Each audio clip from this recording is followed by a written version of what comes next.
Bonjour à tous, merci de votre fidélité. Le saviez-vous, la France compte 43 millions d'inscrits sur les réseaux sociaux. Et YouTube fait 25 millions de visiteurs par mois, dont vous, chers téléspectateurs, quand vous regardez une émission de Mosaïque en replay. À la une, pas moins de 500 visiteurs ont défilé dans les allées du marché franco-allemand dédié aux produits du terroir. L'opération organisée par un groupe d'étudiants messins dans le cadre de leurs études s'est tenue au centre socio-culturel. Une vingtaine de producteurs issus des deux côtés de la frontière ont rencontré des visiteurs autant attirés par les produits artisanaux que par la démarche franco-allemande. Le sujet est développé dans un instant dans le journal. En attendant, place au sommaire. Bonjour à tous, dans cette édition nous partons à la rencontre d'une délégation chinoise venue faire le point sur l'achat du collège-lycée Saint-Augustin de Bitche. Des étudiants messins investissent le centre socio-culturel de Sarreguemines le temps d'un marché franco-allemand de produits locaux. En 2015, la sous-préfecture de Sarreguemines veut accompagner les élus et les chefs d'entreprise pour favoriser la réussite économique du territoire. Le nouveau programme Leader est en marche, l'arrondissement va présenter sa candidature. Les badistes de Manille et Sarreguemines en grande forme pour les championnats individuels de Moselle. Dans la petite histoire, nous découvrons le calvaire orthodoxe d'Ypelin. Cela fait partie des nouvelles tendances, vous êtes en déplacement, vous pouvez laisser votre animal chez Jonathan Ludwig. Et pour finir, nous retrouvons James Lennart, traiteur à Droré-d'Erchin, pour un émincé de dinde au curry. Bonne journée sur Mosaïque. Il y a 2 ans, jour pour jour, se déroulait l'édition 2013 de la grande cavalcade internationale de Sarreguemines. 20 000 personnes dans les rues du centre-ville, un millier de personnages costumés perchés sur des chars et des centaines de kilos de bonbons. Replay. Où que vous soyez, vos données sont sauvegardées et protégées contre les menaces externes. Pour les pros, la solution, c'est le Cloud ID Réseau. Un après-midi de cavalcade à Sarreguemines, ce n'est jamais un après-midi comme les autres. Les rues de la ville sont envahies de gens souriants et de bonne humeur. Et dans la rue, les chars défilent, grands et petits. Toujours en musique et avec humour. Bref, une ambiance festive où les images peuvent suffire pour résumer une bonne humeur communicative.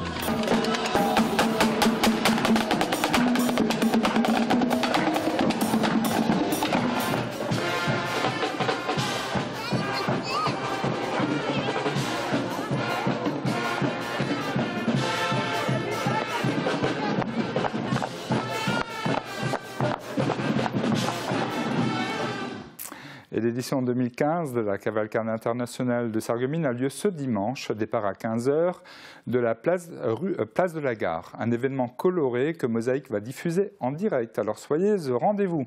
Il y aura une pluie de bonbons et de confettis. En tout cas, ce n'est pas vraiment ce qu'annonce Météo France pour demain. 17% des accidents du quotidien ont pour origine le sport. Assurance accident de la vie, la sécurité par tous les temps. Bonjour tout le monde, pour demain le temps sera plus sec mais accompagné d'un vent froid. Par rapport à aujourd'hui, la journée de demain s'annonce plus lumineuse avec un soleil plus présent, mais son action sur le thermomètre reste limitée.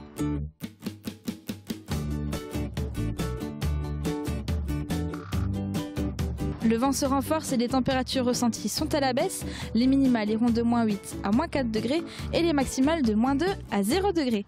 Demain mercredi 4 février, pensez à souhaiter une bonne fête aux Véroniques. Le soleil nous accompagnera de 7h54 à 17h31. Le mardi, c'est notre journée de la bonne humeur et aujourd'hui, je suis en compagnie de Khadija qui nous fait part de son astuce pour retrouver le sourire. Alors Khadija, dis-moi, qu'est-ce qui te redonne le sourire dans la journée ? Alors déjà, c'est une question de philosophie. En fait, si on est bien dans notre tête et si on positive et ensuite être entouré des gens qui nous aiment, de notre famille ou de nos amis pour changer les idées, c'est déjà un bon point pour se sentir mieux. Khadija, tu es d'origine marocaine et moi je voudrais savoir comment dit-on « j'aime ma vie » en marocain. Alors c'est simple, on dit « ajbatni l-hayat diali ».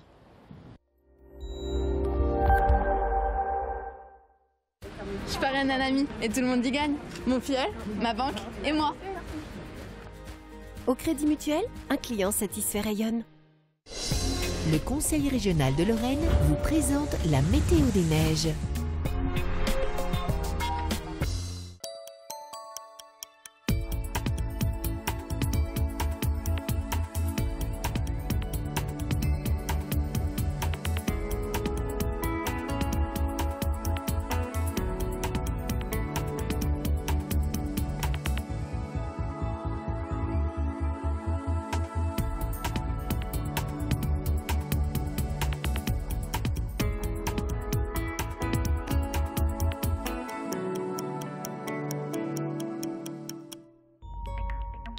Retrouvez toutes les informations sur l'enneigement de vos stations préférées sur www.bulletin-d-neige.com.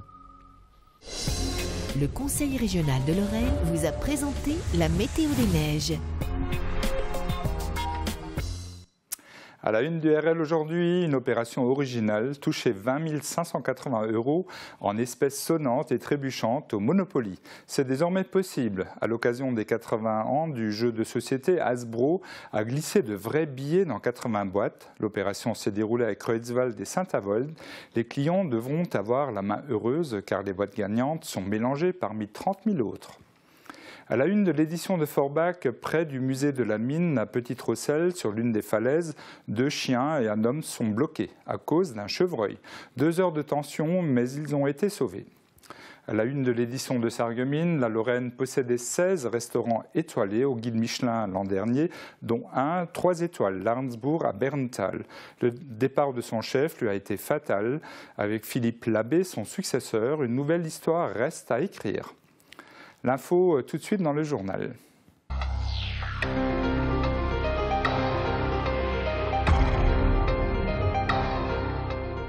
Les marchés du produit du terroir sont toujours très attendus par le public. Le dernier en date à Sarreguemines n'a pas fait exception. Il a attiré plus de 500 personnes, des visiteurs attirés par les produits, mais aussi par le positionnement atypique du marché annoncé franco-allemand. Thomas Drouin. Les amateurs de produits artisanaux se sont déplacés en nombre ce week-end pour arpenter les allées du marché de produits des terroirs qui se tenait dans la salle du centre socio-culturel. Des jouets, du miel, de la bière, mais aussi des épices ou du jus de pomme au gingembre. La palette de produits proposés était large. Côté commerçant, une vingtaine de producteurs avaient fait le déplacement. Marché franco-allemand oblige, les producteurs se partageaient à part égale entre Français venus de Lorraine ou d'Alsace et Allemands venus de Sarre. Le visiteur pouvait ainsi échanger avec Gudrun Schmidt-Klein, venue de Saarbrück, pour présenter sa liqueur de bière. Nous sommes aussi venus ici, dans un marché, juste à la frontière, pour vendre nos produits. Beaucoup de Français sont déjà venus et en ont acheté, et nous remarquons que les Français sont très intéressés par nos produits. C'est pour cela que c'est aussi important pour nous d'être ici. Le marché en est à sa 5e édition et c'est la 2e année qu'il prend place à Sarreguemines.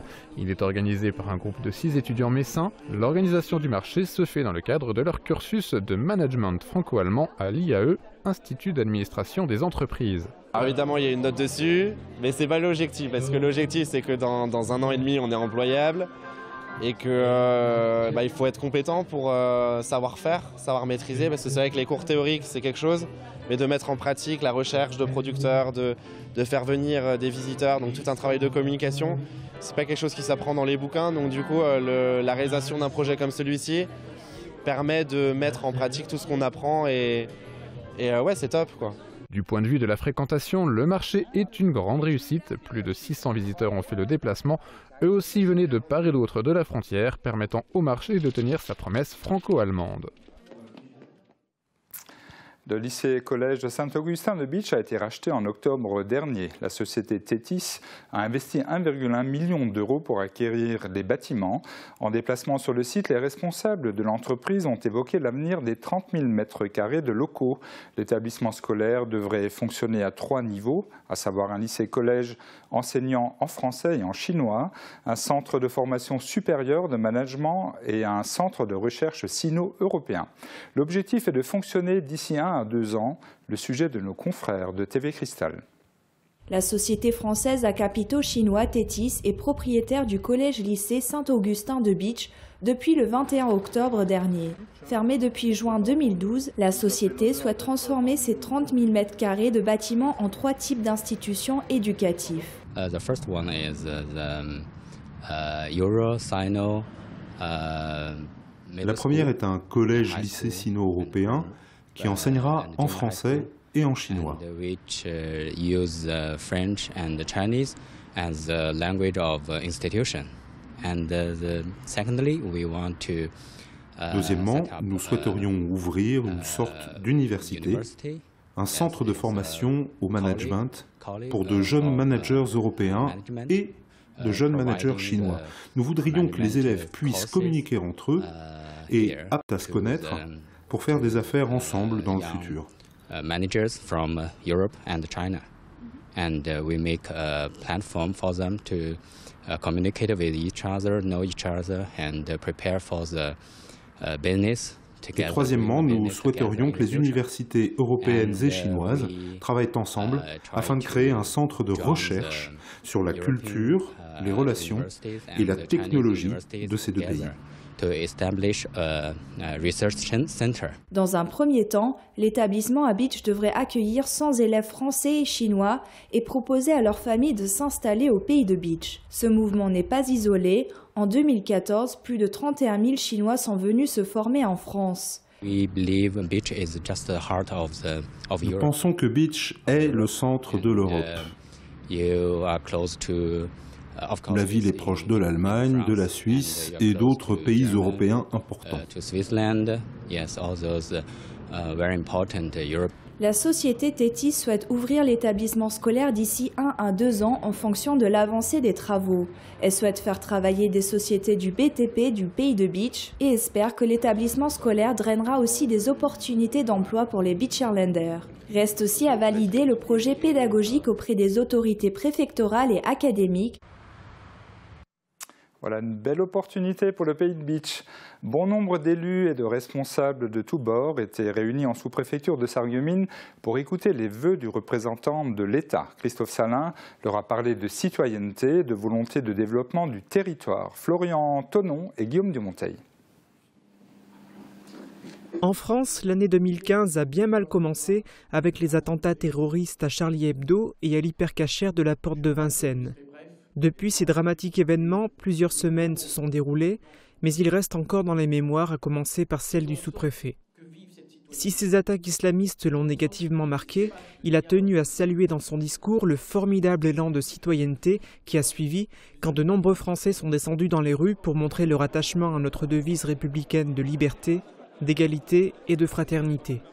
Soucieux de ne pas rester figé dans le passé, le représentant de l'État se projette dans l'avenir de manière volontaire.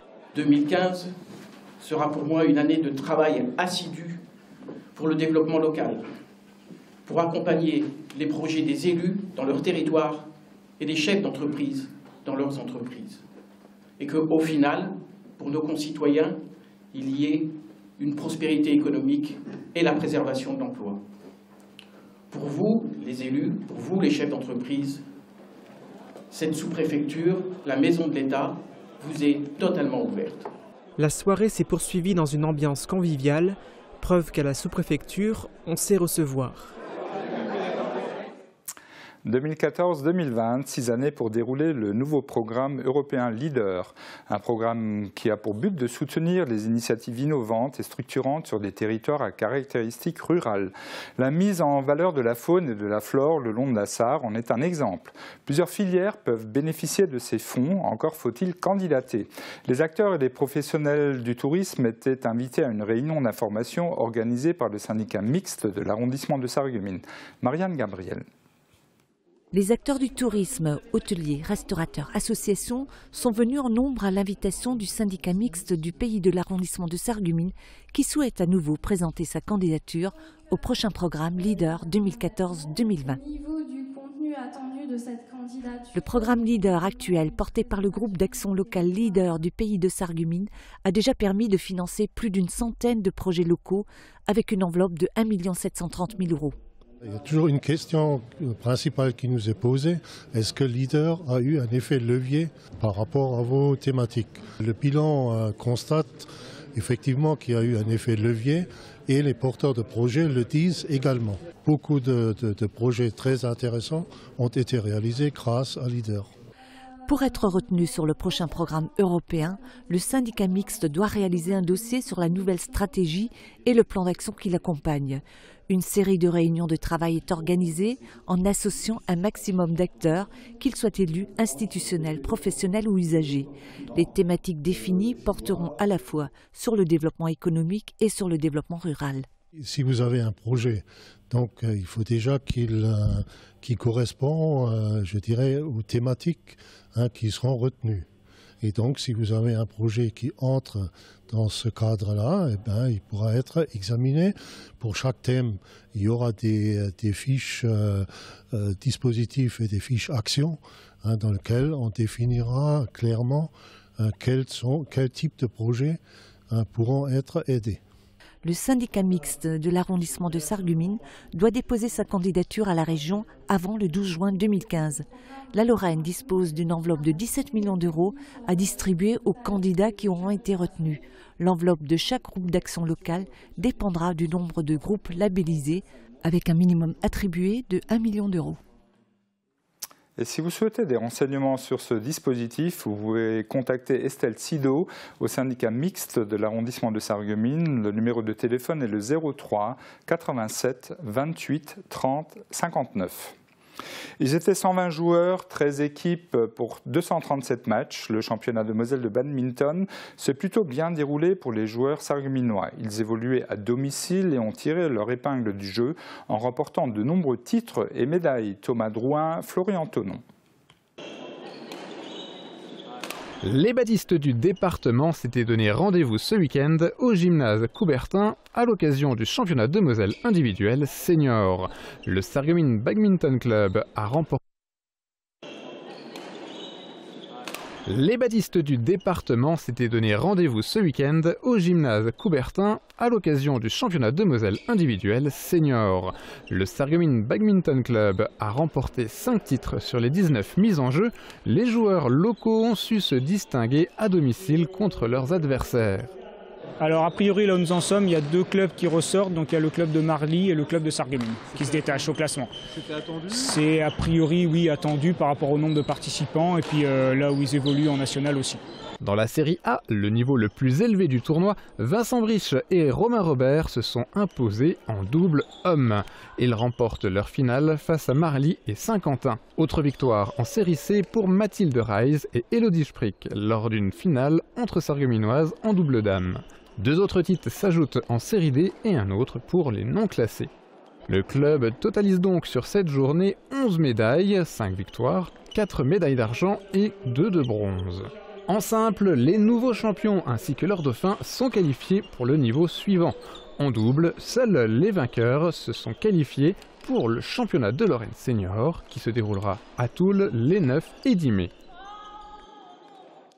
Et on passe à notre invité du jour, Michael Weber, bonjour. Bonjour. Alors vous étiez très engagé pour le oui avant-hier. La consultation citoyenne de dimanche, on peut le dire, est un échec à plusieurs niveaux. D'abord sur la participation, avec un taux de participation de 9,78%, ce qui est très faible. Commentaire. Oui, c'est vrai qu'on s'y attendait un peu à ce que la participation soit faible. Elle est plus faible, il faut le reconnaître, que ce que nous avions envisagé, puisque on pensait effectivement qu'on serait au-dessus des 10%. Et effectivement, nos concitoyens n'ont pas peut-être été suffisamment enclins à se déplacer dans le cadre de cet avis qu'on leur demandait. C'est dommage parce que je pense qu'il y a une espèce de paradoxe. Très souvent, on nous demande, enfin, nos concitoyens nous demandent d'avoir leur mot à dire quand une grande infrastructure est réalisée. Là, c'était le cas et ils ne se sont pas déplacés. Alors, il y a ce résultat. Il y en a quand même qui ont été votés, mais ce résultat, 41,34% de oui contre 58,66% de non.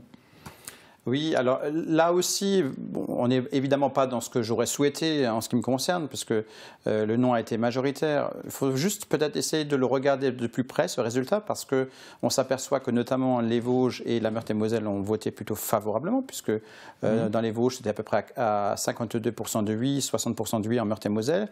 En Meuse, le non est sorti en tête, très légèrement, mais c'est surtout la Moselle qui a fait pencher le résultat. Est-ce que finalement les résultats obtenus dans les communes en Moselle ne sont pas à l'image de la répartition gauche-droite Comme je l'avais dit pendant la campagne, et je l'avais d'ailleurs dit sur votre plateau, on a quand même constaté qu'en particulier, effectivement, il y avait cette rupture politique entre la gauche et la droite en Moselle. C'était beaucoup moins le cas dans les autres départements, puisque le débat était peut-être plus souvent objectif ou peut-être même consensuel. Et donc, c'est à l'image, évidemment, de cette rupture. Alors, votre commune, j'ai regardé, ne vous a suivi, alors, c'est mon interprétation, qu'à 45,28%. Alors, je n'ai pas fait particulièrement plus campagne sur la commune de Velflin qu'ailleurs, parce que je crois que l'objectif principal, c'était qu'il y ait une participation. Il y a eu des communes dans l'arrondissement qui ont donné le oui en tête. Il y a eu Lemberg, il y a eu Bärenthal, il y en a certaines autres. Des communes où, effectivement, le non était très, très largement majoritaire. Donc, il n'y a pas d'enseignement à en tirer. Là, la question qui se pose aujourd'hui, au-delà de l'analyse que l'on va faire des résultats, c'est de savoir quelle suite on réserve à ce dossier. Alors, que va faire le conseil régional, selon vous? Il juge, à l'en croire, que la gare est nécessaire, alors va-t-il avoir le courage de la construire? C'est presque une question orientée. Moi, personnellement, je suis favorable à cette gare. Je pense qu'en termes d'intérêt général, nous y perdrions. Donc vous allez voter oui, même si votre président va dire non? Moi, personnellement, j'y suis favorable. Donc, en ce qui me concerne, oui, c'est plutôt oui. Je rappellerai juste que dans le cadre de la grande région, la seule région qui n'aura pas de gare d'interconnexion, ce serait la Lorraine si on ne la ferait pas, puisque Strasbourg est une gare d'interconnexion et Champagne a déjà la sienne. Ensuite, il y a 2 départements qui l'ont donné majoritaire. Donc, et au regard du peu de participation, je pense qu'on peut aller au-delà. C'est une consultation et pas un référendum. Et malgré tout, demander à ce que la gare se fasse. Très bien. Michael Weber, merci. Merci. Alors, un peu de pub et on passe à la suite de nos programmes.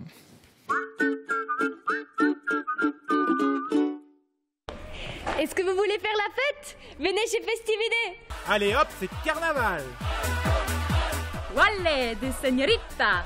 À Jack Sparrow, je suis qui je veux. De la perruque afro. Au sombrero, je tire mon chapeau à Festivité. Festivité, Festivité, des idées toutes faites.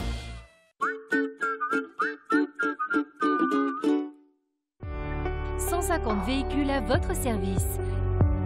AVS. Notre métier, vous accompagner.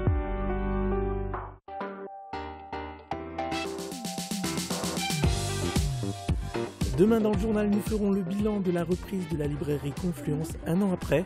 Cette librairie indépendante est en train de gagner son pari, retrouver un rythme de croisière. Et puis nous dégusterons ensemble le dessert de James Lennart. Ce jeune entrepreneur nous propose un dessert à la portée de tous, un crumble à l'ananas et à la vanille. Et enfourné pour 20 minutes à 200 degrés. Attention, gardez toujours un œil dessus, le crumble doit être doré, mais pas trop quand même.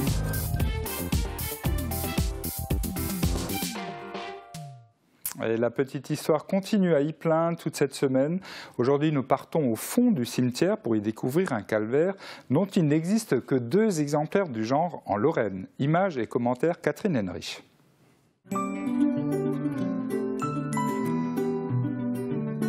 FBS, du bon temps par tous les temps.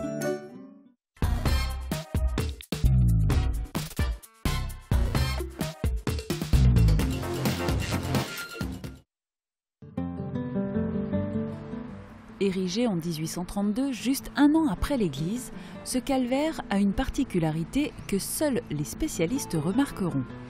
Autour de la croix, le personnage de Marie est placé à droite et Saint Jean à gauche. Une disposition inversée par rapport à ce qui se fait habituellement chez les catholiques, mais qui est courante chez les orthodoxes. Peut-être le curé qui s'occupait de la paroisse d'Ypelin à cette époque était-il en désaccord avec sa hiérarchie et lui a fait un petit pied de nez.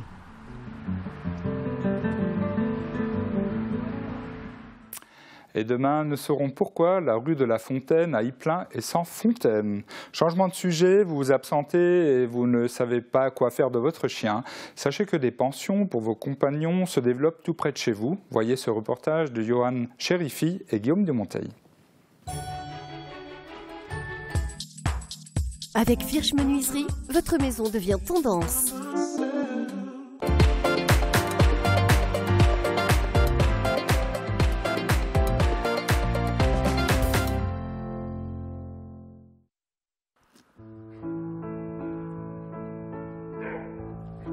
L'idée nous est venue en 2006, en discutant avec ma femme. On a eu cette idée de pourquoi pas ouvrir une pension pour chiens. C'est vrai que dans la région, il n'y en a pas énormément. Il fallait d'abord faire les démarches administratives, déjà pour trouver un terrain, trouver un lieu qui soit accueillant. On a fait différentes banques dans le secteur et bon, malheureusement, toutes n'étaient pas très chaudes à l'idée de nous financer, quoi, hein. Donc, comme on était vraiment accroché à cette idée-là, alors c'est vrai qu'on a fait sans les banques, hein, tout simplement. Ils ont un espace détente où ils sont lâchés régulièrement dans la journée, donc déjà pour prendre leur marque, pour jouer aussi, parce que c'est vrai qu'on passe beaucoup de temps avec les animaux.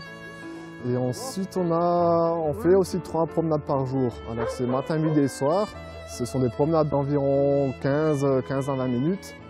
On a une capacité de 9 box. Alors c'est des box individuelles. Pour la partie intérieure qui fait un peu plus de 4 mètres carrés, c'est entièrement carrelé et chauffé. On a une partie extérieure de 4 mètres carrés également. Les chiens ne sont pas en contact, alors ils sont séparés par des grilles. Et ils ont donc l'espace détente où ils peuvent se défouler toute la journée. Alors les box sont nettoyés tous les matins. On a des clients, on est même très étonnés et surpris du fait qu'il y ait de la demande et que ça fonctionne comme ça. On est très satisfait parce que ça montre qu'à force de persévérance et de travail, on peut arriver à tout.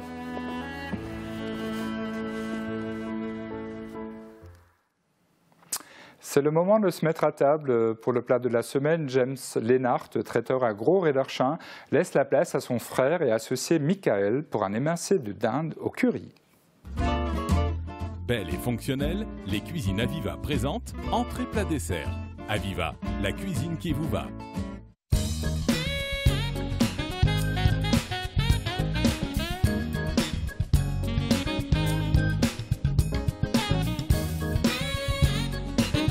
Bonjour à tous. Alors aujourd'hui c'est moi qui prends les rênes, j'ai piqué la place à mon frère. Et oui. Et donc je vous propose l'émincé de poulet au curry avec son riz. Commencez par émincer les blancs de poulet et ciseler les oignons. Blanchissez les oignons dans une poêle avec 2 cuillères à soupe d'huile d'olive et ajoutez le poulet pour le faire dorer. Lorsqu'il est bien coloré, ajoutez 2 ou 3 cuillères à café de mélange d'épices pour sauce curry. Comme ce mélange contient déjà du sel et du poivre, vous n'aurez pas à assaisonner davantage. Mélangez bien pendant 1 à 2 minutes pour que les épices imprègnent bien le poulet, puis déglacez avec le vin blanc et laissez réduire de moitié. Pour terminer, ajoutez la crème et laissez réduire jusqu'à ce que la sauce soit assez épaisse à votre goût. À côté de ça, faites chauffer 2 cuillères à soupe d'huile d'olive dans une poêle assez profonde, versez le riz et faites revenir 3 minutes. Ajoutez la quantité d'eau nécessaire comme indiqué sur le paquet et ajoutez 1 cuillère à café de mélange d'épices pour sauce curry, puis couvrez et laissez gonfler le riz. Surveillez et mélangez fréquemment, vérifiez la cuisson du riz lorsqu'il aura bu toute l'eau et rajoutez-en si nécessaire.